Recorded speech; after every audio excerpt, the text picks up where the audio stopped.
और इतने सारे ब्लंडर्स। फिर आप, मुझे तो ये नहीं समझ आ रही कि मैं यहाँ पे शादाब का नाम लेना चाहूंगा। शादाब खेल रहे हैं पिछले आई थिंक 8-9 साल से खेल रहे हैं हम, ठीक है। बाबर और शहीन का नाम तो लेते हैं कि ये 5-6 साल से परफॉर्मेंसेज नहीं दे रहे आईसीसी इवेंट्स में। शादाब के भी जरा आप स्टैट्स निकालें आईसीसी के इवेंट्स के, वो क्या कर रहे हैं। चले बाकी उस्मान को, इब्रार को हम कह सकते हैं नए लड़के हैं, अंडर प्रेशर आ सकते हैं, इतना एक्सपीरियंस नहीं है आईसीसी इवेंट्स का। लेकिन शादाब की भी क्या परफॉर्मेंस है जब आपके 3-4 मेन कोर जो है वो आपकी टीम को लेके, आप देख लें पांड्या उनकी मेन कोर है, लेके चलता है। सूर्या कुमार यादव है, मेन कोर है, वो लेके चलता है। ईशान किशन को वो मेन जगह पे लेके आए, देखें वो पूरा मैच ही आपसे साइड पे ले गया। हमारा जो मेन कोर है वो कब मैच जितवाएगा? असल लूप फॉल ये है कि आपका जो मेन कोर है वो मैच जितवा ही नहीं रहा पिछले 5 साल से, नहीं पिछले 8 साल से। एब्सोल्युटली अहमद, यही मसला रहा हमें पाकिस्तानी बॉलिंग लाइनअप में भी यही मसला नजर आया कि जिन पर आप भरोसा करते हैं, जो आपके प्रीमियर फास्ट बॉलर हैं, वो आपके लिए विकेट नहीं ले रहे हैं। विकेट लेना दूर की बात, वो फिट भी नहीं लग रहे हैं। आज जब जिस तरह मूवमेंट मिल रहा था बुमराह को, इवन हार्दिक पांड्या जो अंडर 130 क्लिक्स बॉलिंग करते हैं, आज ऑफ द सीम उनको भी मूवमेंट मिल रहा था। उन्होंने परेशान किया साहिबजादा फरहान को पहले 3 गेंदों पर। बट अच्छी बॉलिंग एक तरफ, बट जिस तरह से पाकिस्तानी बल्लेबाजों ने विकेटें गंवाई हैं, विकेटें गिरती जा रही हैं, और चाहे साइम अयूब हो, साहिबजादा फरहान हो, सलमान लियागा हो, या फिर बाबर आजम हो, जो नॉर्मली बहुत स्लो खेलते हैं, लेकिन आज वो इतना रैश शॉट खेल के आउट हुए जैसे बहुत आपके पास नीचे बैटिंग पड़ी है। तो कहीं दिमाग या लॉजिक नजर नहीं आई अप्रोच में पाकिस्तान की? जी बिल्कुल, बड़ी देर से हम ये कहते आ रहे हैं कि आपके वो जो चेहरे हैं इन्होंने काफी क्रिकेट खेल ली है और 8-8, 10-10 वर्ल्ड कप खेल लिए हैं। अब इससे ज्यादा मतलब उन्होंने क्या करके दिखाना था? पिछले 3 आईसीसी टूर्नामेंट से मैं बोल रहा हूँ इसी चैनल पे बैठ के कि they played the best cricket, you know. अब मूव ऑन। मुझे 2 साल हो गए हैं बोलते हुए, और Pakistan cricket board has been stubborn, chief selector selection committee has been stubborn के वही चेहरे, सिर्फ एक रिजवान बार हुआ है, रिजवान, बाकी आप देख लें कि तमाम चेहरे जो हैं वो सेम रहे और रिजल्ट कोई डिफरेंस नहीं हुआ। आप देख लीजिए, आप लोग क्वालिफाई नहीं कर सके पिछले 2 टूर्नामेंट के अंदर, और पूरी जो अवाम है, नेशन है, पिट उठी कि यार प्लीज फ्रेश चेहरे लेके आए, प्लीज यंगस्टर्स डेवलप करें। लेकिन पाकिस्तान क्रिकेट बोर्ड कहीं ना कहीं डरता है।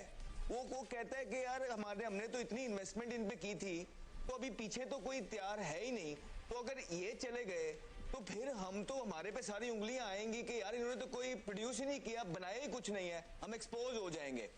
फिर हमने जब बताया कुछ हद प्लेयर्स का, और उसमें से कुछ हद प्लेयर्स को चांस मिला, वो बकदरे बेहतर जो है ना परफॉर्मेंस कर रहे हैं, जवान है, यंग है, अभी पहला इवेंट खेल रहे हैं, आने वाले टाइम में ग्रूम।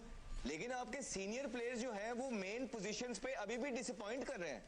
बाबर को कितना सपोर्ट किया है? आप बता दें कि ये पिछली सारी सीरीज वगैरह जो हो रही थी उसको कुछ भी कहा हो कि ठीक है यार। मेसेज डियर इन्वेस्टर, गोटे एक्सपर्ट स्टॉक टिप विशेष रूपे आपणक पई एही ऐप डाउनलोड करंतु।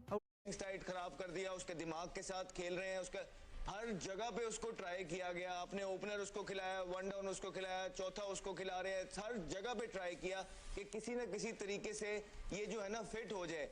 लेकिन अगर आपने यहाँ पे परफॉर्मेंस नहीं करनी है तो फिर आपने कहाँ करनी है?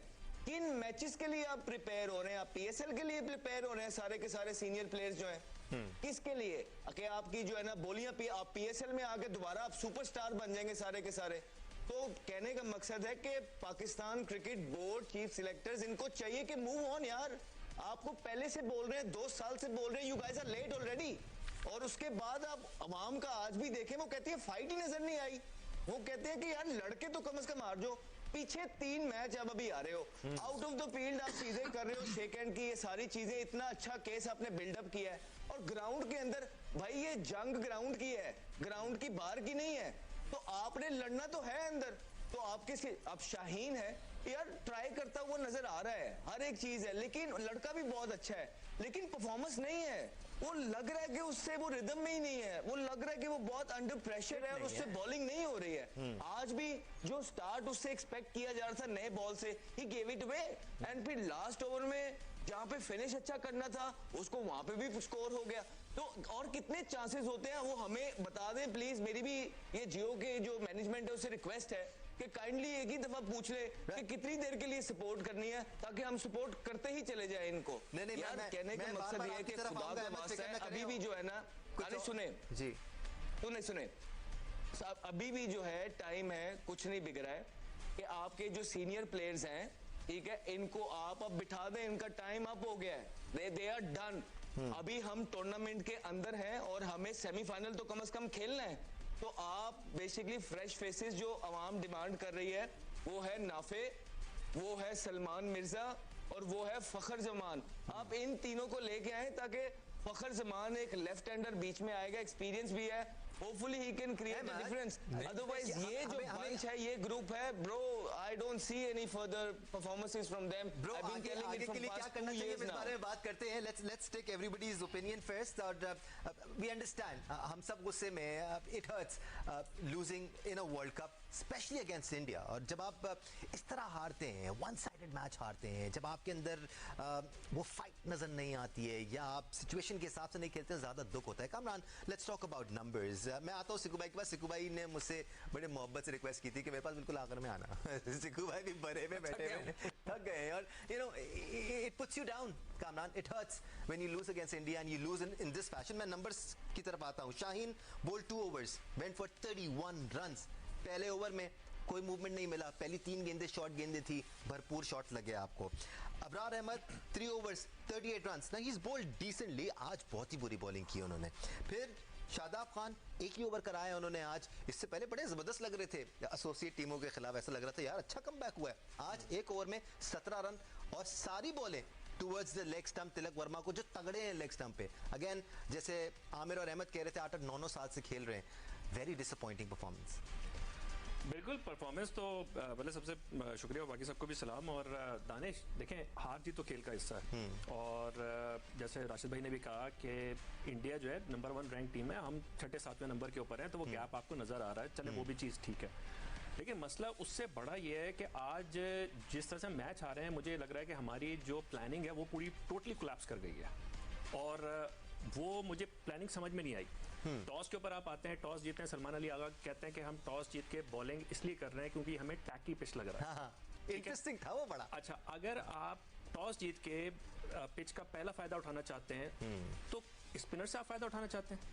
अगर आपको ये अंदाजा था कि यहाँ पे स्पिनर ज्यादा काम आएंगे तो फिर आपको सेकंड बॉलिंग करनी चाहिए थी। ठीक है, वैलिड। आप ओवरकास्ट कंडीशंस में और उसके बाद आपने दूसरा वगैरह, चले वो आपने अच्छा एक्सपेरिमेंट किया, आपको विकेट भी मिल गई। उसके बाद आपके पास फहीम अशरफ भी मौजूद थे आपको कहीं पे, और ये टैकी पिच के ऊपर, ये हमने पिछले मैचेस में भी देखा है। इंटरेस्टिंग, मैं आपको ये चीज बताऊं, जो 3 मैचेस हुए बहुत पीछे नहीं जा रहा। अहमद आसा पे यहाँ पे चाहे ये जितनी भी स्लो पिच है, वहां पे पेसर्स का जो एवरेज है वो 18.9 का, स्ट्राइक रेट 14 का है, और स्पिनर्स का स्ट्राइक रेट 20 का है इस मैच से पहले, और एवरेज 25.4 का था।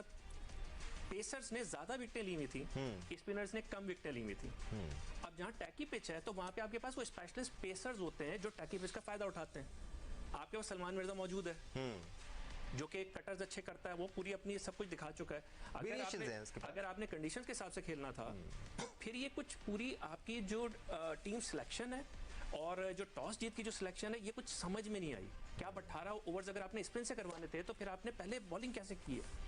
तो मैं हार से ज्यादा जो है ना, मुझे अभी मैं उस वाले उसका कंफ्यूजन बहुत ज्यादा है कि क्या प्लानिंग है। हार का जो दुख है उससे ज्यादा कंफ्यूज्ड है। जैसे हम कंफ्यूज हुए थे कि जब सलमान अली आगा पहला ओवर करने आए, which was the successful surprise, और उसके बाद जब दूसरा ओवर करने आए तो हम और ज्यादा सरप्राइज हुए। प्लानिंग का जिक्र कर रहे थे कामरान सिक्कू भाई, और ये प्लानिंग वाकई में समझ में नहीं आई। आपकी प्लानिंग शुरू होती है प्लेइंग 11 अनाउंस करने से। हम ये बात करते आ रहे थे कि फहीम अशरफ अगर 90 नंबर पर आ रहे हैं तो उनका क्या रोल है। Again we are not talking about Fahim Ashraf, we are not discussing Fahim Ashraf as a player. हम कॉम्बिनेशन की बात कर रहे हैं कि अगर एक प्लेयर जिसको सिर्फ एज अ बैट्समैन खिला रहे हैं तो उसका 9 नंबर पे आना समझ में नहीं आता। शाहिन अफरीदी अगर फिट नहीं है तो उसका खेलता रहना, सलमान मिर्जा को बाहर छोड़ के जिन्होंने पहले मैच में 3 विकेट ली थी, समझ में नहीं आता। आप क्या सोच रहे थे? आपकी समझ में आया इस मैच में? यार हम लोग खामखा परेशान हो रहे हैं। इंशाल्लाह हम फाइनल में जीतेंगे।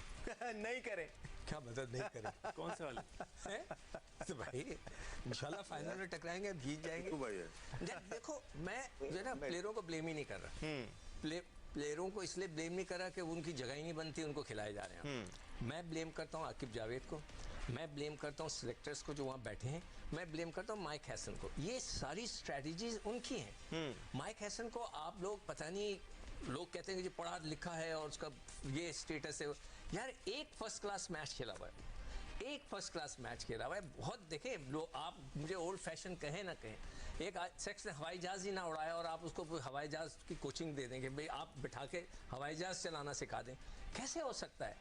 मैं तो उसको कोच नहीं मानता, मेरी उससे इंटरेक्शन हुआ है। मैं सबको बता देता हूँ व्यूअर्स को, मेरा उससे 2-3 दफ़ा इंटरेक्शन हुआ, मुझे भेजा गया था कि उससे जाके बात करें। जब मैंने उससे बात की, मैं हैरान और परेशान रह गया कि उसकी सोच ही कुछ और है। मैं नहीं समझ सकता, उसको ये पता लग जाना चाहिए कि sir ji you have lost 4 matches against India, अब आपको हम कितना चांस दें? ये तो पाकिस्तान क्रिकेट बोर्ड का मसला है, ये लड़कों का फॉल्ट नहीं है, ये हमारी टीम की सिलेक्शन का स्ट्रेटेजी बनाने वालों का उनका फॉल्ट है। तो मैं तो यही कहूंगा, मगर आप फाइनल का इंतजार करें। आमिर, एक तरफ तो हम मैक्रो लेवल पे प्लानिंग की बात करते हैं ना, हम ये बात करते हैं कि सिलेक्शन कैसी हुई, मैनेजमेंट क्या सजेस्ट कर रही है, बट जो प्लेयर खेल रहा है इन द मिडल, आप एक ओपनिंग बैट्समैन है या आप तीसरे नंबर पे आ रहे हैं, आप 176 रन के टारगेट की तरफ जा रहे हैं, आपको एक चौका मिल जाता है, आप फिर हिट करने जाते हैं। Is that sensible? Because top 4 batters ने आपके आज ये किया, उन्होंने ये नहीं सोचा कि विकेट की क्या कीमत है, विकेट पर रुकने की क्या इंपॉर्टेंस है, और कुछ देर पहले भारतीय बल्लेबाजों ने आपको बताया, दिखाया कि इस पिच पर किस तरह खेलना है। उन्होंने आते के साथ ही कोई अग्रेसिव हिटिंग नहीं की, उन्होंने गाइड किया बॉल को, गैप्स में खेला, and that was the way to do it on this pitch. Aamir, देखिए दानिश भाई, उन्होंने दिखाया है, उनका स्किल लेवल बहुत हाई है, हमारों का स्किल लेवल नहीं है इतना, और वो इतने ही जोगे हैं। इसलिए आप पीछे चले जाएं, पिछले वर्ल्ड कप में हमसे 120 चेज नहीं हुआ था। बिल्कुल बिल्कुल 60 बॉलों पे 60 चाहिए था, 2 आउट थे, हमसे वो चेज नहीं हुआ था। तो ये विकेट हम सुबह से कह रहे हैं कि यहाँ पे टर्न भी होता है, यहाँ पे स्विंग भी होता है, और आपकी स्ट्रेंथ जो है आपकी बॉलिंग है, तो आपने सारा ऑपोजिट किया ना। जब आप फैसले ही गलत करते हैं तो रिजल्ट्स कैसे सही आ सकते हैं? ये नहीं आ सकते ना सही। प्लानिंग ही सारी गलत थी, आपने कॉम्बिनेशन, अब आपने जैसे फहीम की बात की है जी, फहीम मुझे लगता है कि वो फील्डिंग ऑलराउंडर हैं, क्योंकि ना वो बैटिंग करते हैं ना वो बॉलिंग करते हैं, वो फील्डिंग ऑलराउंडर है। आप पिछले 3 मैचों से देख लें, जो नीदरलैंड वाली बात कर रहे हैं, अल्लाह उसको और दे, पीएसएल में सारे पागल हो गए थे 2 छक्कों पे, वो उन्होंने कैच छोड़ा नीदरलैंड ने और वो कर गया। ठीक है, वो इतनी उसकी है एबिलिटी कि वो आखिरी 1-8 ओवर में 2-3 छक्के मार सकता है, लेकिन वो ऐसा प्लेयर नहीं है कि 25-30 बॉल खेलेगा और वो 60 करेगा और आपको मैच जितवाएगा, राइट? तो फिर आप ऐसे प्लेयर्स को जब आप फिर आपका नंबर 4 और नंबर 5 बिल्कुल रन नहीं कर रहे, राइट? फिर आपने 6-7वें पे ऑलराउंडर रखा हुआ है जिसकी बैटिंग भी नहीं आती, जिसकी बॉलिंग भी नहीं आती, फिर आप कैसे एक्सपेक्ट कर सकते हैं कि आपकी टीम 160 चेस करेगी? तो मैं तो फिर वहीं पे फंसा हूं। ठीक है, हम सिलेक्शन को कह सकते हैं जी ये टीम गलत हुई, ये मैनेजमेंट गलत है, लेकिन जो 15 चले गए हैं उनमें से तो जो बेस्ट है खिला सकते हैं ना हम एज अ कैप्टन या एज अ मैनेजमेंट, कि हाँ यार ये राइट कॉम्बिनेशन बनता है। वो राइट कॉम्बिनेशन हम खिला नहीं रहे, तो फिर हम बैठ के यहाँ पे आई थिंक सिर्फ टाइम वेस्ट कर रहे हैं। एब्सोल्युटली। और राशिद लतीफ साहब, यहाँ पर बाबर आजम की भी बात बनती है, बिकॉज अब तक जो हमें शिकवा था उनसे वो ये था कि वो तेज नहीं खेल रहे हैं और रन बॉल खेल रहे हैं। आज तो सिचुएशन ऐसा था कि ऊपर से 3 विकेट गिर गई थी। ठीक है, आपको 176 रन करने थे, लेकिन आप अफोर्ड कर सकते थे आज वो एंकर रोल प्ले करना, एक एंड को संभालते, बोलते यार मैं यहाँ पर 120-25 के स्ट्राइक रेट से बैट कर रहा हूँ, आप सामने से मेरा साथ दो। बड़ा दुख होता है इस किस्म की परफॉर्मेंस देखकर, जब एक प्लेयर जो इतने बड़े लेवल पे पहुंचा हुआ है या उसको पहुंचा दिया गया है, वो इस तरह चीपली आउट होकर जाए। देखिए, एज ए ओपनर T20 में सबसे आसान होता है बाउंड्री मारना, और वो मारते थे। उसके बाद नंबर 3 पे वहां से वो परफॉर्मेंस अच्छी नहीं थी, स्ट्राइक रेट का इश्यू हुआ तो उनको टीम से निकाल दिया गया। और जब वर्ल्ड कप जैसा टूर्नामेंट आ रहा है उसमें नंबर 4 होता ही नहीं कहीं से भी, उसको टीम में जगह ही नहीं बनती अगर वो नंबर 4 पे खेल रहा है। ये पूरी टीम का सिस्टम जिसने बनाया, सिलेक्शन कमेटी जिसने बात की होगी कैप्टन से और हेड कोच से कि बाबर आजम टीम में आएगा, किस नंबर पे खेलेगा। पहले जब टीम बनती है ना तो प्लेइंग 11 पहले सबसे पहले बनती है। हमारी प्लेइंग 11 हर नबीबिया के खिलाफ भी सेम खेल रही है, इंडिया के खिलाफ भी सेम खेल रही है, और 50 रन का डेफिसिट रखे हैं इंडिया के खिलाफ, न्यूजीलैंड के खिलाफ। हम नहीं कर सकते पावर प्ले में। देखिए पेस 120-25 पे आप छक्के मार लोगे, लेकिन जहां पे अच्छी पिच होगी, थोड़ा सा न्यू बॉल सीम होगा, स्विंग होगा, नहीं मार सकते। तो बाबर आजम की बात हो रही है, शायद मैंने बहुत पहले बोल दिया 6 महीने पहले कि इनकी जगह वर्ल्ड कप में नहीं बनती। अगर जबरदस्ती लेके आए हैं आप, और नंबर 4 पे तो सवाल ही नहीं पैदा होता। और सिर्फ फखर जमान का नंबर आपने ओपनर से लेके नंबर 5 पे लेके आ गए थे, वो भी गलती थी। फिर उस्मान को भी लेके आए, सब ओपनर्स हैं हमारे पास। मिडिल ऑर्डर सिर्फ उस्मान अली आ गए, वो ऊपर चले गए, नीचे जो खेलते थे वो ऊपर चले गए। तो उनको सलाम, शायद हम खड़े होकर सलाम नहीं कर पाएंगे जिन्होंने स्ट्रेटेजी बनाई है। हम यहाँ पे 3 दिन से बोल रहे हैं पहले बैटिंग करें अगर बारिश नहीं होती। वहां पे प्रेम मदासा में 71 से 72% फर्स्ट बैटिंग जीतती है। जरा देख लिया करें ये लोग भी कि यार क्या सिचुएशन है यहाँ की। दूसरी बैटिंग बॉलिंग जब आती है तो चांस कम होते हैं आपके, और कितना लंबा डिफरेंस रहा। अभी आपने एक मैच दोपहर का, सुबह का मैच हुआ है ऑस्ट्रेलिया और जिम्बाब्वे, उसका रिजल्ट क्या हुआ? डिफरेंस 23 रन का वहां पे भी हुआ है, हालांकि बहुत बड़ा फर्क था। अब ये मैच जो जिम्बाब्वे का हुआ है ऑस्ट्रेलिया का, सेम चीज हमारे साथ हुई है। हम जिम्बाब्वे से तो बेहतर है ना, लेकिन हमारा रन का डिफीट का डिफरेंस देखें, जो हमारा नेट रन रेट है वो कहाँ पे पहुंच गया होगा। अगर नबीबिया से मैच हार जाते हैं खुदा ना खास्ता, तो हम ये तो बर्दाश्त कर रहे हैं ना कि हम नबीबिया से जीत के निकल जाएंगे। अगर जो हमारी हालत है, 20 ऑलराउंडर खेल रहे हैं 16 की टीम में, तो अगर हार जाएगी तो फिर हम कहाँ पे रहेंगे? ये शो हो रहे हैं, ये भी बंद हो जाएंगे। जो हालत हमारी पाकिस्तान क्रिकेट की है, जो मैचेस हो फ्यूचर में तगड़ी टीम से खेलें, तैयारी बांग्लादेश को बुला के ना करें, मादरत के साथ नबीबिया को बुला के ना करें, यूएई में ना खेलें, ओमान से, अफगानिस्तान से। आपकी तैयारी वर्ल्ड कप की ये थी।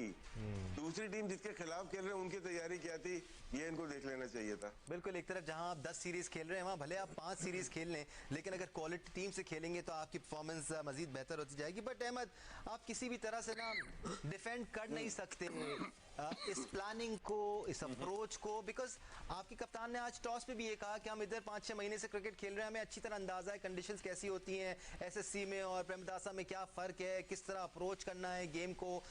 उसके बावजूद आप अनचेंज साइड के साथ गए। भारतीय टीम इंडिया से श्रीलंका आ रही थी, उन्होंने भी कंडीशंस के मुताबिक 2 चेंजेस कर दिए। एक तो खैर फोर्स चेंज था अभिषेक शर्मा की सूरत में, कुलदीप यादव को आज टीम में लेके आया। हालांकि अर्शदीप सिंह अच्छी बॉलिंग कर रहे थे, पाकिस्तान को तो ये प्रॉब्लम है कोई अच्छी बॉलिंग कर रहा हो तो आप उसको कभी बाहर नहीं करेंगे, आप बोलेंगे हम अनचेंज स्क्वाड के साथ जा रहे हैं। तो बहुत सारे मसले मसाइल हैं अहमद, जो सिर्फ प्लेयर्स के हद तक नहीं है, मैनेजमेंट की हद तक भी हैं।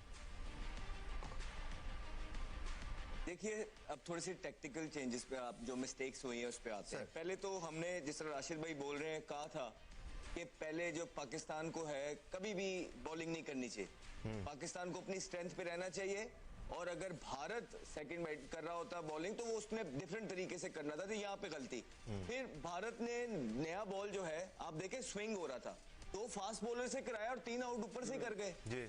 आपने पहला ओवर सलमान से कराया, वो आप विकेट ले गई, तो व्हाट मास्टर स्ट्रोक सलमान हो गया। लेकिन अगर उसमें 2 छिक्के लग जाते तो फिर मास्टर स्ट्रोक दूसरे वाला हो जाता। फिर उसके बाद शाहीन आया, उसने स्विंग की ट्राई नहीं की है, पहला बॉल शॉर्ट बॉल करके छिक्का, वो एक था। फिर आप ये देखें कि हम इसी शो पे, आमिर, मैं, राशिद भाई तीनों बोल रहे थे कि ये टर्न होगा प्रेमदासा पे, आप शो निकाल के देखें, उनके प्लेयर पीछे खड़े रहेंगे और वो आगे नहीं जाएंगे, वो पीछे खड़े होके मारेंगे, और हमने उनको आधे आधे पैरों में मारे दिए, हमने आगे बॉल ही नहीं किए। मतलब एक दूसरे से कॉन्वर्सेशन हो रही होती है अंदर ही के, यार अच्छा हम ये कर सकते हैं, वो पीछे से चौके ना, हमने बैक फुट पे जो है ना उनसे चौके। फिर आप शादाब आए हैं, देखिए जब आप किसी को बगैर परफॉर्मेंस के लेके आएंगे, जब आप इस तरह के प्रेसिडेंट सेट करेंगे, जब आप मेरिट को प्रिवेल नहीं करेंगे, और कहीं ना कहीं आप वही जो हम बात करते होते हैं कि जो लोग आपके लीग्स के साथ एसोसिएट हैं उनके साथ वो उसको पुश करके लेके आएंगे, फिर यही होगा। शादाब खान अपनी बुरी परफॉर्मेंसेस की वजह से बाहर हुए थे, माइंड यू, बहुत बेतहाशा उनको चांसेस मिले, कप्तान ने बहुत प्रोटेक्ट करने की कोशिश की, बहुत सारे और लोग इन्वॉल्व थे उनको प्रोटेक्ट करने के लिए, चांसेस मिले, इब्रार को नहीं खिलाते थे, लेकिन उसके बावजूद वो परफॉर्मेंस नहीं करके बाहर हो गए। उसके बाद वो दोबारा टीम में आ गए किसी परफॉर्मेंस के बगैर, जबकि हम देख रहे थे अबरार परफॉर्मेंस कर रहा है, सुफियान मुकीन परफॉर्मेंस कर रहा है, फैसल मिर्जा जो है ना अच्छी बॉलिंग कर रहे हैं, लेकिन कुछ थे लोग जो इनको लेके आए, उसके बाद ये इंजर्ड हो गए। अब आप मुझे ये बताएं, दुनिया में ऐसे कितने प्लेयर आप जानते हैं कि जो इंजरी के बाद डायरेक्ट इंटरनेशनल क्रिकेट में आते हैं? मैं आपको बताता हूं, मैं एक को जानता हूं, वो शादाब खान है। तो हम पीछे 1-1.5 साल से, याद है ना, आपके साथ शो करते थे और आपको बताते थे कि शादाब आएगा ही आएगा, शादाब आएगा। तो हमें क्यों पता था? बिकॉज हमें सिस्टम का पता है। हम देख रहे थे कि इसकी स्टेज सेट की जा रही है, इसकी अभी भी जगह रखी जा रही है। तो सर, जब आप इस तरह के प्रेसिडेंट सेट करते हैं ना एक इंटरनेशनल टीम के अंदर, फिर इसी तरह की चीजें होती हैं। और फिर आप ये टाइम में देखें, आपने बाय हुक और बाय क्रुक आपने इस गेम के अंदर बहुत गलतियां कर दी हैं, ठीक है। नेदरलैंड के खिलाफ भी आप बिल्कुल माइनर एस्केप हुआ है आपका। अगर फहीम अशरफ वहां छिक्के ना मारता तो आज शायद वापसी की टिकटें हो रही होती हमारी। तो वो अल्लाह का शुक्र अदा करें कि हमारे पास ये जो हालात हैं, अभी भी चांस है। Please for God sake, time नहीं बिक रहा है, आप नए चेहरों को लेके आइए। अब ये जो बाकी का वर्ल्ड कप है, इसके अंदर नाफे, इसके अंदर आपका फखर जमान, इसके अंदर आपका सलमान मिर्जा, ये 3 आएंगे और वो लोग बगैर नाम लिए कह रहा हूं, आप सब समझ जाए।